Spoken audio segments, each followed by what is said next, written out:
Hello বন্ধুরা, সকলে কেমন আছো? নিশ্চয়ই সবাই খুব ভালো আছো, আমিও খুব ভালো আছি। আর আজকে দেখো একটা নতুন রেসিপি নিয়ে আসলাম। রেসিপিটা যদিও নতুন নয়, সবাই পারে মোটামুটি।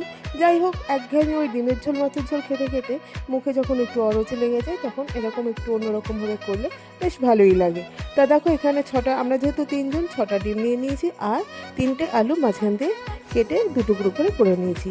নিয়ে এবারে প্রেশারটা বসিয়ে দেবো গ্যাসের ওপরে, যথারীতি গ্যাসটাও জ্বালিয়ে দিয়েছি। দিয়ে গ্যাসের আঁচটা একটু চড়া করে দেবো।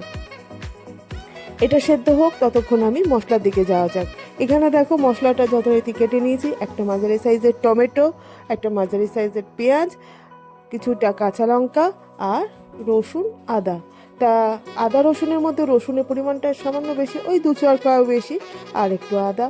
আর যেহেতু আমরা একটু ঝাল কম খাই, তার জন্য কাঁচা লঙ্কা নিয়েছি। শুকনো লঙ্কা পেটের অবস্থা ভালো না মোটেই। যাই হোক, এখানে দেখো আদা রসুনের পেস্টটা বানিয়ে নিয়েছি। পেস্টটা বানিয়ে নেওয়ার পর আর যেটা ডিমটা সেদ্ধ করতে দিয়েছিলাম সেটা সেদ্ধ হয়ে গেছে, আর এটা নুন হলুদ মাখিয়ে নিয়েছি। আর কড়াই দেখো, তেল আগে থেকেই দিয়ে দিয়েছিলাম, কারণ কড়াই এই যে ডিম ভুজিয়া করে নিয়েছি, 3টে ডিমের ভুজিয়া করে নিয়েছি। আর এখানে একটা টমেটো স্ক্যাপারে কুড়িয়ে নিয়েছি, আর পেঁয়াজটা তো দেখতেই পেলে কুচিয়ে নিয়েছি পাতলা করে। এবারে এই ডিমগুলো, নুন হলুদ মাখানো ডিমগুলো একটু লাল লাল করে ভেজে নেবো। তারপরে দেখো, 6খানা ডিমই দিয়ে দিয়েছি কড়াই। বেশ ফাটছিল বলে ঢাকা দিয়ে দিয়েছিলাম, ঢাকা দিয়ে ভেজেছি। দেখো আমার ভাজা হয়ে গেছে লাল করে। আর এখানে যেহেতু ডিম ভেজেছি, ওই তেলে বেশ অনেকটা তেল ছিল, ওই তেলেই সেদ্ধ করা আলুগুলো নুন হলুদ মাখানো ছিল সেগুলো তেলে দিয়ে দিলাম, দিয়ে একটু ভালো করে লাল করে ভেজে নেব। দেখো এখানে আমার আলুগুলো বেশ ভাজা হয়ে গেছে।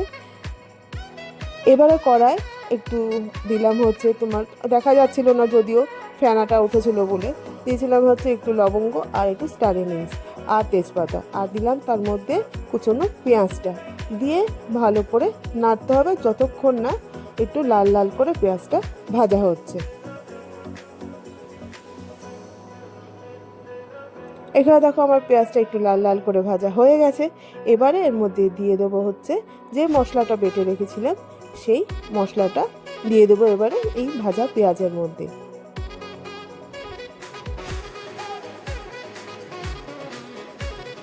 দিয়ে একটুখানি কষিয়ে নিয়ে একটু ঢাকা চাপা দিয়ে দেবো। দিয়ে যতক্ষণ না মশলাটা দিয়ে একটু কাঁচা গন্ধ যাচ্ছে, ততক্ষণ একটু ঢাকা চাপা দেওয়া থাকবে। তারপর তো যাই হোক, মশলাটা একটু যত কষানো হয়ে যাওয়ার পর দিয়ে দিলাম যে টমেটোটা আজকে একেবারে করে রেখেছিলাম, সেই টমেটোটা।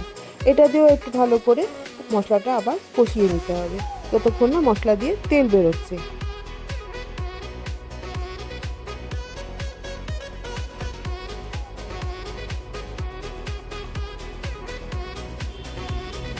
তারপর তো দেখ, পরিমাণ মতো নুন আর হচ্ছে তোমার অল্প চিনি। একটু চিনি না দিলে স্বাদটা ভালো আসবে না। যাই হোক, তারপরে তো দেখো মশলাটা আমার যথারীতি কষানো প্রায় কমপ্লিট। দেখতে পাচ্ছি এখান থেকে মশলা দিয়ে তেল বেরিয়ে গেছে। এবারে যে ডিমের ভুজিয়াটা করে রেখেছিলাম সেটা দিয়ে দেবো এবারে এই মশলাটার মধ্যে, দিয়ে আবার একটু নাড়াচাড়া করে নেব।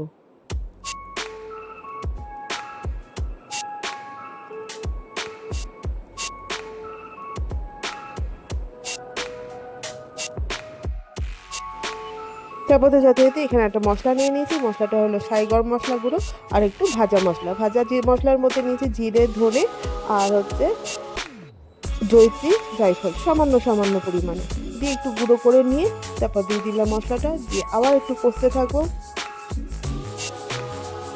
মশলাটা দেখো আমার এখানে কষানো হয়ে গেছে। এবার ভেজে রাখা ডিম আর আলুটাও দিয়ে দেবো এর মধ্যে, দিয়ে খানিকক্ষণ আবার কষবো। কারণ হচ্ছে এই যে ডিম আলুটার মধ্যে একটু মশলাটা ফ্লেভারটা না আসলে ভালো লাগবে না খেতে।